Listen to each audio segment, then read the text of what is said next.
मुझे जब जब पार्लियामेंट में बोलने का मौका मिलता है, मैं जनता के मुद्दे उठाता हूँ और शायद ऐसे टॉपिक्स उठाता हूँ जिसे आम तौर पर संसद में नहीं उठाया जाता।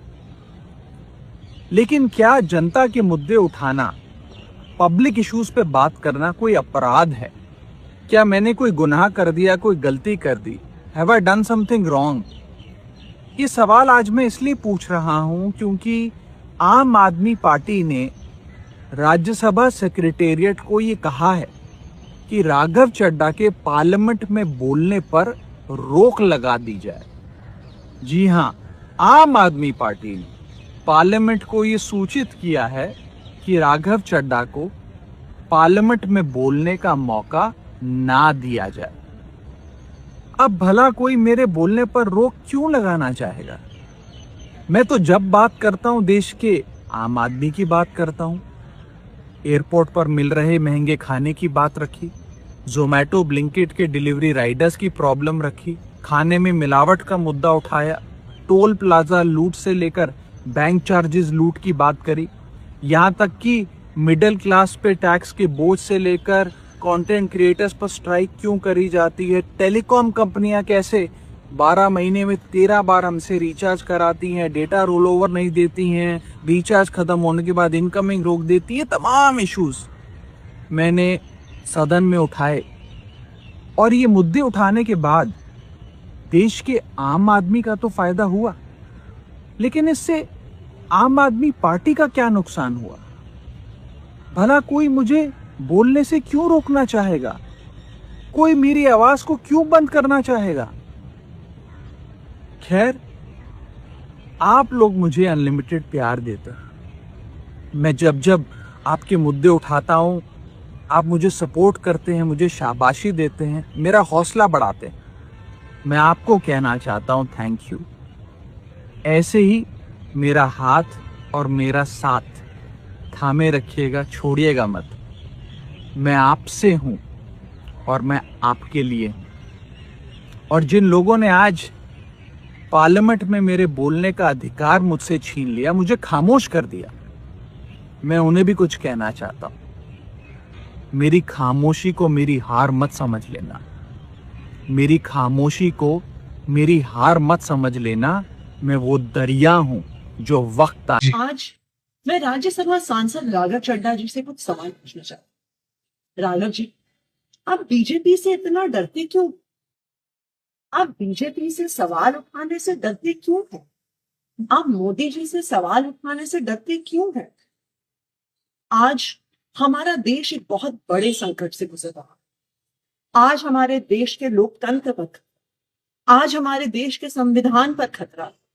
आज हमारी आंखों के सामने इलेक्शन कमीशन का मिसयूज करके पश्चिम बंगाल का इलेक्शन चुराया जा रहा है, लेकिन आप उस पर सवाल नहीं उठा रहे। आप उस पर बोलने से डर रहे। हम सबने देखा किस तरह से दिल्ली में गलत तरीके से वोट काटे गए, बीजेपी के कार्यकर्ताओं ने गलत तरीके से वोट बनाए और बीजेपी इलेक्शन चुरा के ले गई। और आज वेस्ट बंगाल में यही हो रहा है। आज इलेक्शन कमीशन का मिसयूज हो रहा है। लेकिन जब तृणमूल कांग्रेस और पूरी ऑपोजिशन इलेक्शन कमीशन के खिलाफ इंपीचमेंट मोशन लेकर आती है, तो आप उस पर साइन करने से मना कर देते हैं। आपने क्या एक बार भी संसद में पश्चिम बंगाल में हो रहे लोकतंत्र पर हमले पर सवाल उठाए, वोटर डिलीशन पर सवाल उठाए, गलत तरीके से बनते हुए वोट पर सवाल उठाए? क्यों नहीं उठाए? क्या बीजेपी से डर रहे हैं? क्या मोदी जी से डर रहे हैं? आज देश के सामने, देश के आम आदमी के सामने सबसे बड़ा संकट एलपीजी गैस सिलेंडर का है। आप तो बड़े आदमी हैं, राज्यसभा के सांसद हैं, हो सकता है आपको दिक्कत ना आती, लेकिन एक आम परिवार, एक छोटे से मकान में रहने वाला, एक कच्ची कॉलोनी में रहने वाला एक गैस सिलेंडर के कनेक्शन के परिवार को आज अपने बच्चों के लिए खाना बनाने में दिक्कत हुई। पिता सोच रहे हैं मैं काम पर जाऊं, दिहाड़ी लेकर आऊं, या लंबी लंबी लाइनों में खड़ा होकर गैस का सिलेंडर लेके आऊं कि कल मेरे बच्चों के लिए लंच बन सके। जब आम आदमी पार्टी ने पंजाब में, दिल्ली विधानसभा में सिलेंडर का सवाल उठाया, जब आम आदमी पार्टी के सांसदों ने एलपीजी सिलेंडर का मुद्दा उठाया और आपको जब एलपीजी के मुद्दे पर बोलने के लिए कहा गया तो आप चुप रह गए। आप मोदी जी से डर गए क्या? आज इस देश में हर इंसान को यह तय करना होगा कि क्या वो मोदी जी के साथ है या वो संविधान के साथ है, लोकतंत्र के साथ। मुझे याद आ रहा है जब अरविंद केजरीवाल जी गिरफ्तार हुए थे, हम सब सड़कों पे खड़े होकर लड़ रहे थे, पुलिस हम पे लाठियां चढ़ा रही थी, हमें घसीट घसीट कर पकड़ कर लेके जा रही थी। दिल्ली के अलग अलग थानों में, कहीं नरेला में, कहीं बवाना में हम डटे हुए, हम रोज सड़कों पे लड़ रहे थे। आप तब लंदन में, आपने हमें बताया कि मेरी आंख का ऑपरेशन हो रहा है इसलिए मैं लंदन में।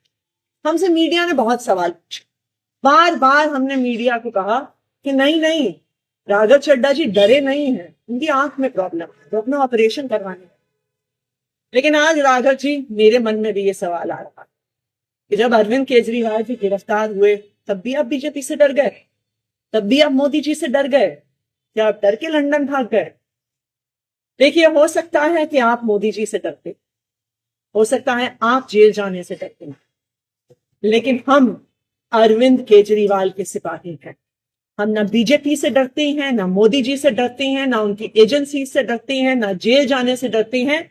इसलिए हम इस देश के आम आदमी की आवाज उठाते आए हैं, इस देश के आम आदमी की आवाज उठाते रहेंगे, इस लोकतंत्र के लिए आवाज उठाते आए हैं, लोकतंत्र के लिए आवाज उठाते रहेंगे।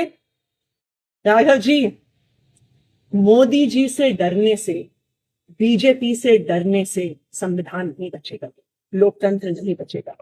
आज आपको यह तय करना है कि क्या आप संविधान के साथ हैं या मोदी जी के साथ।